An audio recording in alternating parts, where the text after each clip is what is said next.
Hey folks, welcome back to the farm. We've got a lot going on today. Some of you've already seen on the previous video. We're cooking bone broth and stuff on the inside that you watched last time. But we've got a million things to do. We're going to head out to the garden out there. We've got a lot to pick. We've got a lot to take care of. So come on along.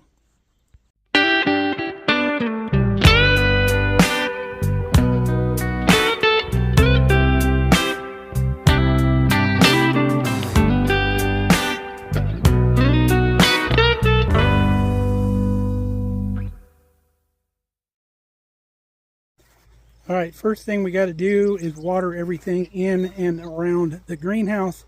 And I've also turned the drip system on the fruit trees because they could probably use a drink after the few days of heat that we got.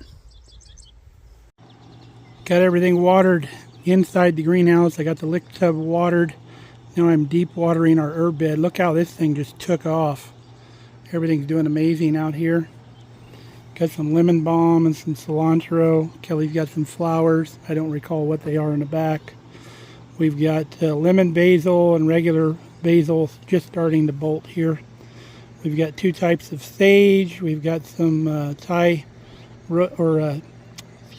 basil there that we're going to use in some soup probably tonight. We've got some garlic chives here in the front.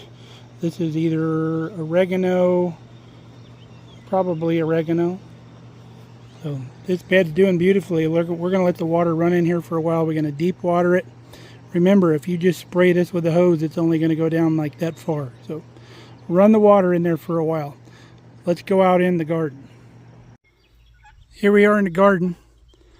The amount of rain we've been getting has been crazy. So we had to do the walk path yet again.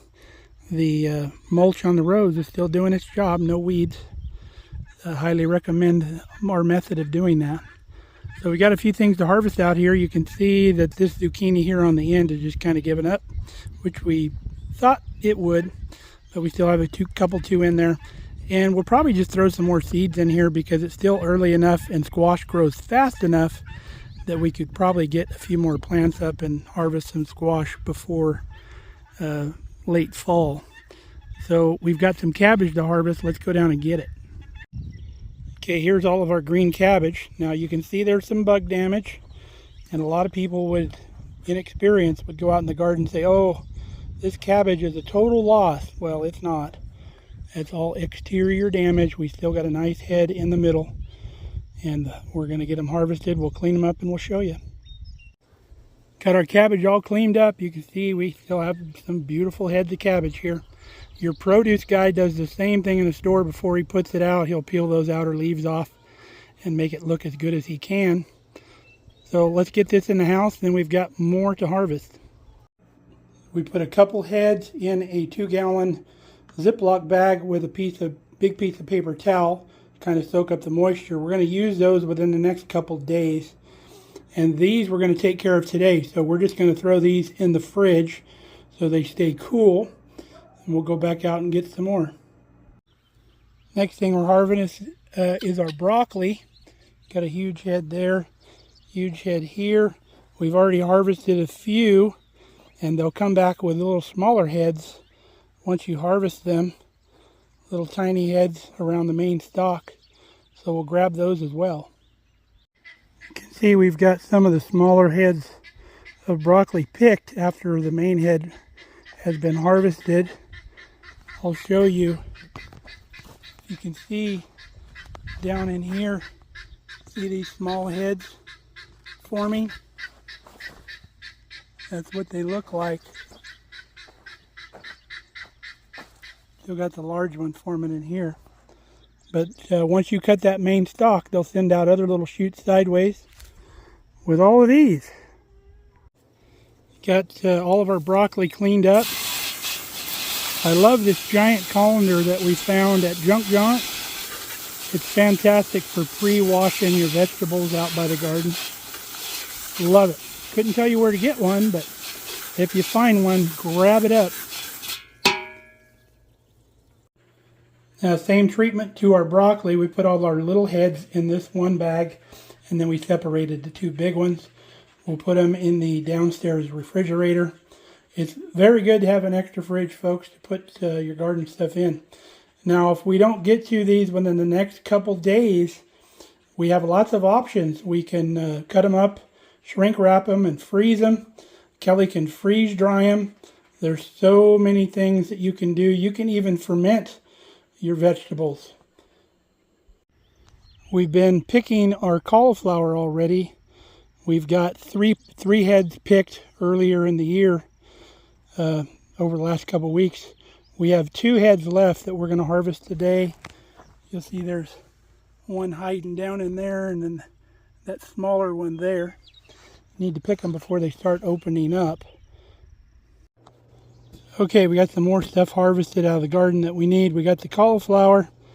We've got a couple early jalapenos. I was happy to see those. Some really tender young collard greens and some Thai basil. All of this stuff is going to be in a really good special soup we're going to make tonight that you'll see on one of the next couple episodes. So we'll get this in the house, and then I need to eat and drink something. I have to force myself to go in and eat and drink around lunch, because when I get busy, I just don't think about it. I don't get hungry, and I really don't get that thirsty, but I just want to keep working. Crazy. But we're going to go in and get something to eat, rehydrate a little bit, and then we'll be back out. So I was packaging up the cauliflower, and it kind of looked good, and I wanted to eat it for lunch. So we're going to saute it. All you got to do to saute cauliflower is cut it into smaller pieces than what you would if you were going to steam it. See how tiny? We just keep cutting them until they get small. So once our tablespoon of olive oil gets hot here, which it should be pretty close now, in goes the cauliflower. So let's do a little seasoning. We're going to go with a little bit of garlic salt and some pepper. We've already got that beautiful olive oil in there. And then we're just about done. We'll hit it with some dry thyme. That'll really give it a good flavor. You don't want to do it too early. You'll burn up your herbs. Here's lunch, some of that sauteed cauliflower, and then I warmed up some of that taco meat from yesterday. Folks, I don't know if you've ever had cauliflower literally 15 minutes from harvest to plate. So good. All right, we're back out in the garden. We don't have anything left to harvest, I believe. But we're going to do a walkthrough, and while I do that walkthrough, we'll do a little tour so you can see how the garden's doing. Here's our peppers. They're growing good. It'll be a while before they put on peppers, though. The only exception was these jalapenos already gave us a few, so that's cool. But we've got plans. There's a like a yellow bell pepper there. Cool. And then we have our Thai basil going bananas over here. We'll probably dry some of that. And then our broccoli that we just went through here. And our cauliflower's over.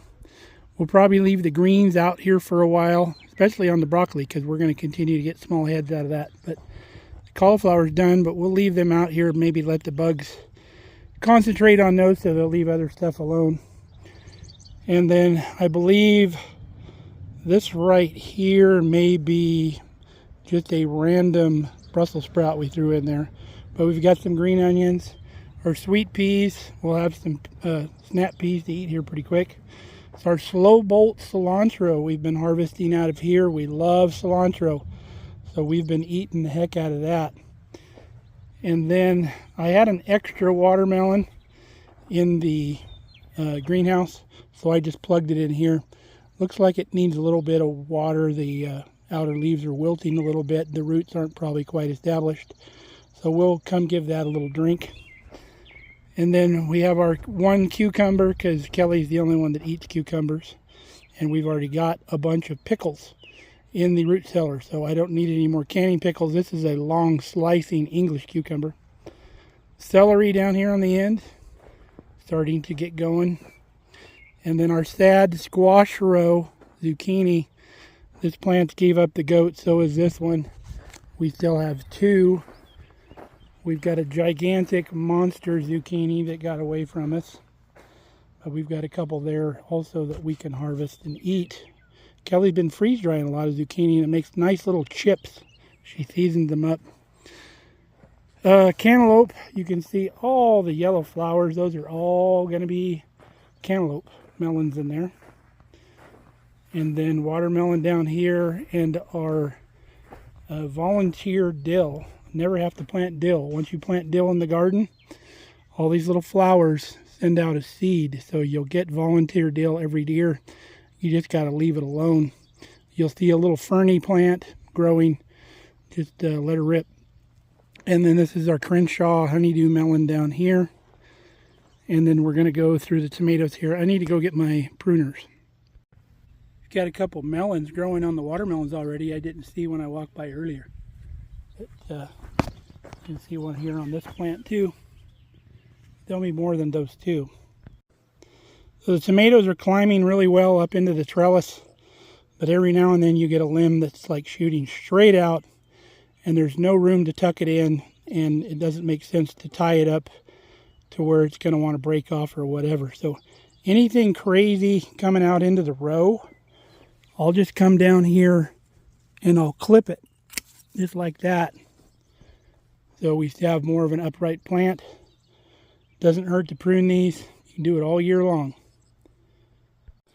You can see how this one sent out a shoot, but instead of coming straight out, it was going kind of sideways. So we tucked it up in here, and it's up there now. But we've got this one limb down here that's coming out in the row. So we just clip it off. Now here's our collard greens that we've been clipping off of. Here's all of our cabbages we just harvested. We'll pull these up and throw those in the chicken pen. The chickens love those. And if there's any cabbage worms still down there in the base of those where they like to hide, chickens will get those too. And we have our whole row of Brussels sprouts. You can see that they've come back. This is a purple cabbage here. We'll see if it heads up. It's our only surviving purple cabbage. But if you remember, we pruned all of these Brussels sprouts. It's time to come through and prune the lower limbs off again, but probably not today. So we're going to go along the rest of our tomatoes. We'll take that one off. And then we're going to come back through like this one here. We'll tuck it through this way. So now it's on this side. And then you can do that with those too. So we're just weaving in and out. So we'll go all the way down through these tomatoes and do the same thing. You can see there's only a couple that we had to side prune. And they all still look real good. Now if you get some of these runners that aren't big enough or tall enough to tuck through and stay through, you just wait 4 or 5 days and then you'll be able to tuck it through. So don't get impatient. We only had 5 or 6 that we had to side prune on this side. But most of them are doing exactly what we want them to do. They grow up through the panel, no problem. They do it on their own. So this one we tucked around a little bit. This one's doing it all on its own. We may have like this one here, but it's not big enough. Maybe it might stay in there. Onions don't need much. Just got to come through here every now and then. Probably every 3-4 days or something we'll come through. Get any little tiny weeds that are growing through the mulch. Like there's one down there. But usually right along the edge of the mulch in the dirt where you'll get those. So it only takes about 10 minutes to cover the whole garden and get those little weeds that come up on the edges. So the good Lord has blessed us with a good garden year so far. So we're quite pleased. We hope we stay away from any damaging hail, especially with our tomatoes, because we need tomatoes in the root cellar pretty bad. That's why we planted this whole row San Marzanos. So even if we get a little hit, hopefully we'll still get enough tomatoes to put in the root cellar. Now after the fruit trees are done watering, we'll turn the water into the garden. That'll probably be tomorrow morning when we do that. We'll let the fruit trees get a real good drink. Those emitters put out a gallon an hour and they recommend fruit trees get about 15 gallons a week. So run them about 15 hours. I think we can go over to the greenhouse and we'll harvest some stuff over there. So it's time to harvest our carrots, and probably we'll check on our beets. Our wasabi radish we're not impressed with. It really never bulbed up. And we have plants going to flower now, and the bees like that, so I was just going to leave it there for the bees. But I'll pull one up and show you. They really didn't do much on the root side. So let's get these carrots out. There's our rainbow carrots that we planted. To me, they're the perfect size. I don't like them when they get big and woody. I like the young, tender carrots. We've got all those up. Now, a testament to how well these lick tubs work. This soil is actually the perfect moisture in here. And we don't top water this. You only water through this tube. Got a water reservoir in the bottom down there. And you don't have to water these so often as most containers. Most containers you got to water almost daily. This one, during mild weather, you can go like every week. You'll fill it up till the water comes out of that hole. But in hot weather, I would recommend like 4 days. We pulled up one of our wasabi radishes to show you. And you can see how just really didn't bulb out at all. But we'll pull a couple of these bigger ones, we'll peel them, and we'll mash them up. We'll see what we think. Got our pre-wash done on our carrots. We got a couple wasabi radishes there. It's hard to tell by the tops of when your carrot is ready, and it's very deceiving. Some of your smaller carrots will have big tops. Some of your big carrots will have small tops. Found one here that's just crazy woody that we're not even going to mess with. But you just got to kind of average, and this is kind of what we like. We don't want them to get woody on us, so we'll get these things in the house, and then we'll start checking our beets. You can see with our beets, we had a wide variation of success with these by the tops, and the way the tops started looking like they were getting a little tired, I figured we'd have some good sized beets, but we've got everything from no bulb to fairly decent bulb, but it's enough to do something with. We can, it's enough for a batch of roasted root vegetables if we want to do it, or we could color some pickled eggs with them. Use that red color, makes a beautiful pickled egg. The only thing that we have still in the greenhouse is our asparagus, and the plan is when Kelly gets home, we'll plant that out tonight. We rototilled the bed yesterday, so it's pretty much ready to go. Now I need to talk about this fan here. If you remember, we installed that in our greenhouse this year. That has been an absolute game changer. We don't have to run out here every morning and every night, open up and close the greenhouse. This thing maintains a constant temperature in here of about 90 degrees on a hot day. I highly recommend having an automatic fan in your greenhouse if it's not temperature controlled. Now, some people with a greenhouse will actually have like a swamp cooler too on their greenhouse, and when the temperature gets high, the swamp cooler will come on and actually cool the greenhouse. All we're doing with this fan is we're sucking out the hot air, which is replaced by the outside air. So whatever the air is outside, it'll be just a little bit warmer in the greenhouse, but that's better than like the 130 degrees it would get in there without that fan. Here's our new asparagus bed here.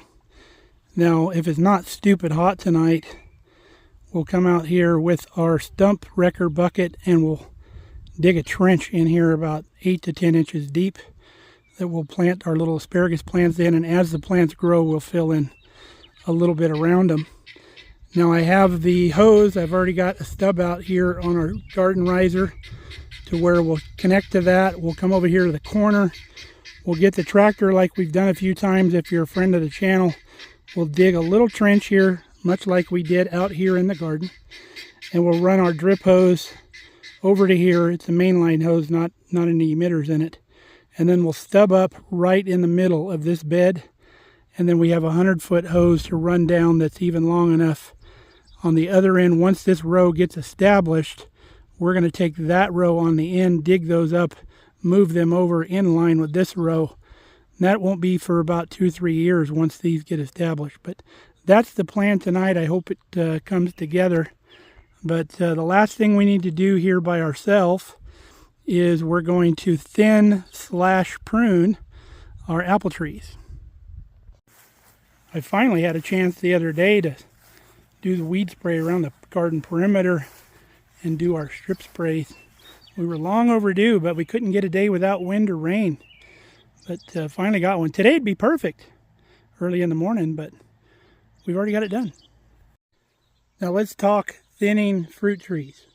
Thinning means pulling part of the fruit off in its early stages, so the remaining fruit on the tree will be more robust and larger fruit, much more flavorful fruit.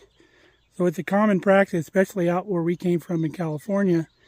They would come through at a certain time of year and thin all of the peach trees, and you would see the ground just absolutely covered with little tiny peaches, and you'd be like, what in the world did they do?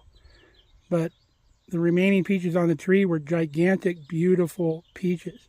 When you thin peaches to the cannery, if they're undersized, you'll get docked or they won't take them at all. So that's why people thin.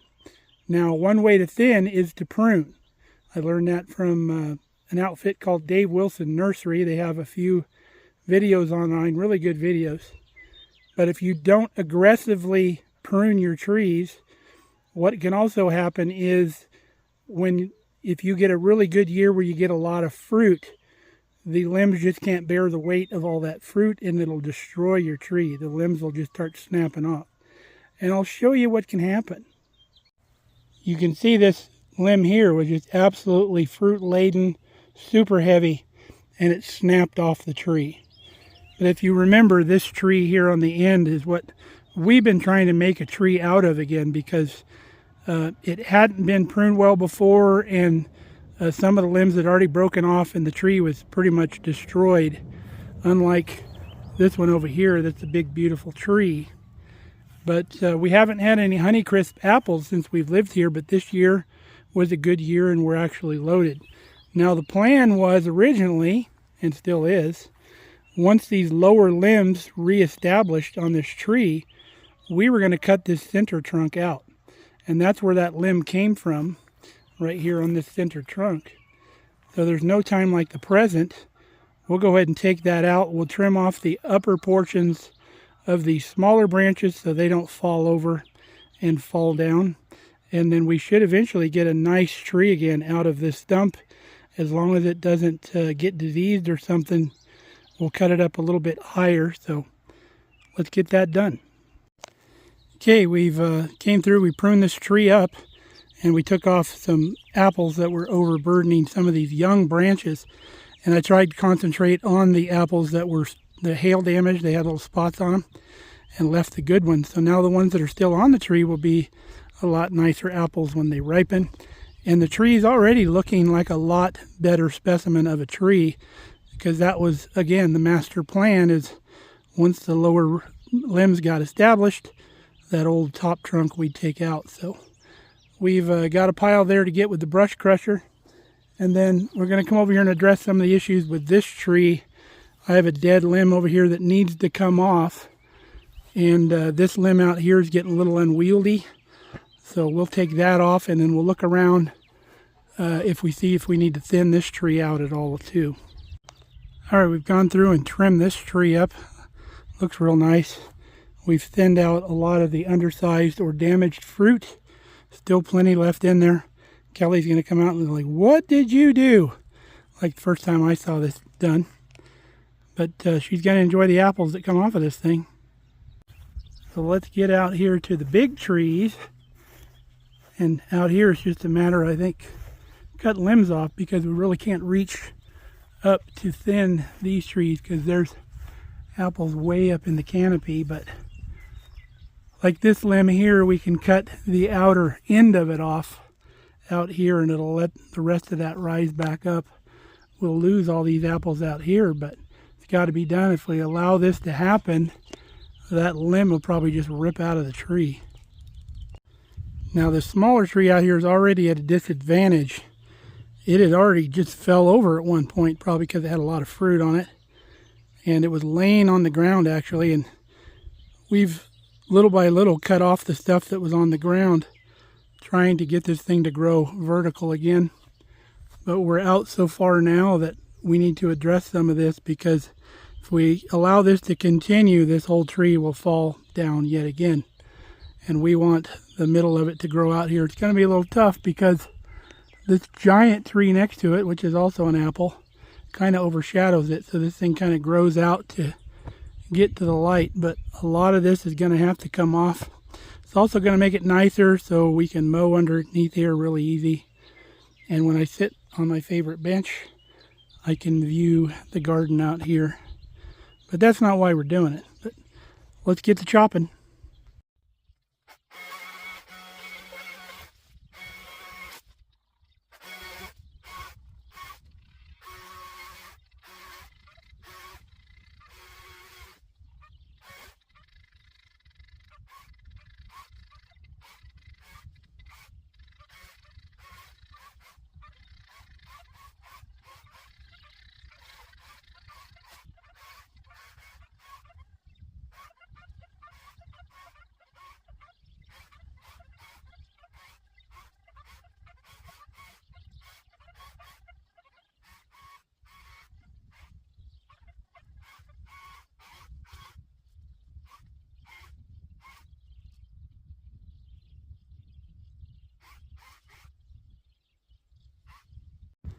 All right, we're in a lot better shape than what we were.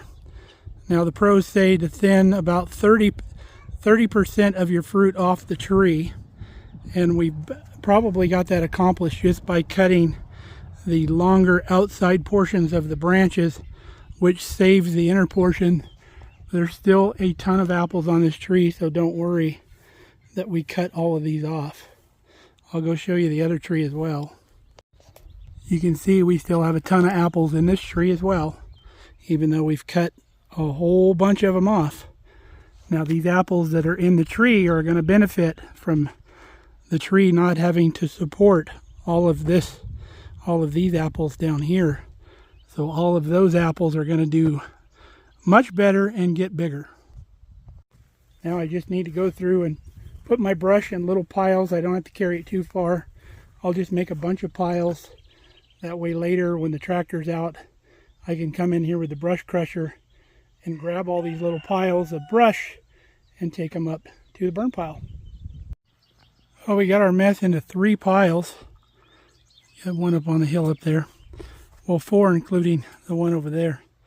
So when Kelly gets home and we get the tractor out to do the asparagus bed, it won't take much to throw on the brush crusher. Get rid of these.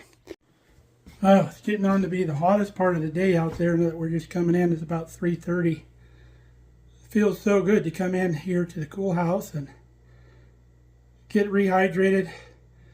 I don't know what the folks did back in the day when they didn't have air conditioning.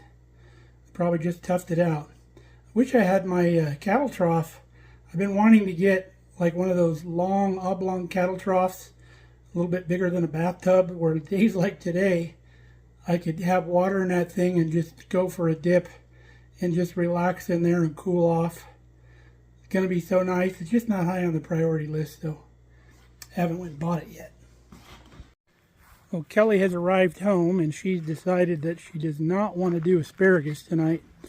So I'm going to douse myself in mosquito repellent, put on the brush crusher, and then go move those brush piles while I have the chance.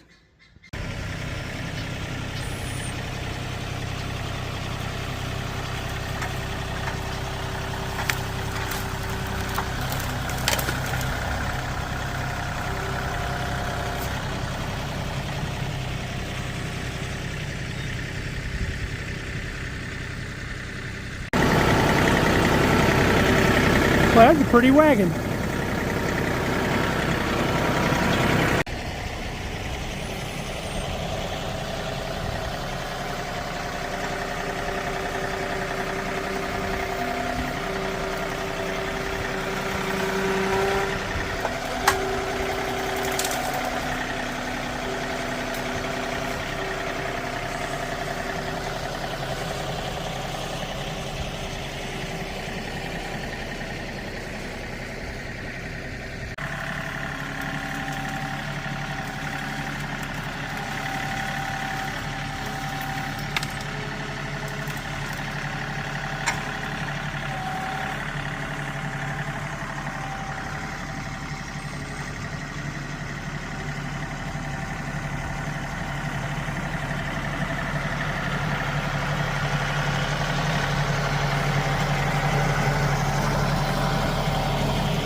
All right, I thought as long as we had the tractor out, we might as well dig that hole for the drip irrigation on the asparagus, which looks like we're going to do tomorrow. It's a little bit darker out here than what the camera shows. The camera makes it look lighter for some reason.